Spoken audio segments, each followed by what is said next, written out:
বলছে দাদা domicile certificate বানাতে কি পয়সা লাগবে? দেখো তোমাকে এইসব কথা কে বলেছে ডোমিসাইল সার্টিফিকেটের জন্য পয়সা লাগবে? কোনো পয়সা লাগে না, ঠিক আছে?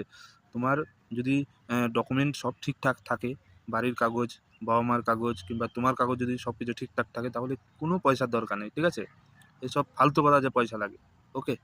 তো কিছুটা সময় লাগবে তোমার, ঠিক আছে? যদি ঠিকভাবে প্রসেসিং করতে পারো তাহলে দেখবে ঠিক তুমি ডোমিসাইল সার্টিফিকেটটা পেয়ে যাবে, ঠিক আছে? প্রথমে তোমাকে তোমার গ্রামের পঞ্চায়েতের কাছে যেতে হবে, পঞ্চায়েত থেকে যে ডকুমেন্টসগুলো দরকার সেগুলো তুলতে হবে। তারপরে তোমাকে বিডিও অফিসে যেতে হবে, ঠিক আছে? অনেক সময় কি ইনকোয়ারিও করে, ঠিক আছে? তোমার বিডিও অফিস থেকে ইনকোয়ারি আসতে পারে তোমাদের বাড়িতে, ঠিক আছে? তারপরে বিডিও অফিসে ইনকোয়ারি হয়ে গেলে সব ঠিকঠাক থাকলে বিডিও অফিস থেকে পাঠিয়ে দেবে এসডিও অফিসে, ওকে? কিংবা তোমাকে নিয়ে যেতে হবে এসডিও অফিসে। এসডিও অফিসে জমা দেওয়ার পর তো এসডিও থেকেও কিন্তু ইনকোয়ারি যেতে পারে তোমার বিডিও অফিসে, ঠিক আছে?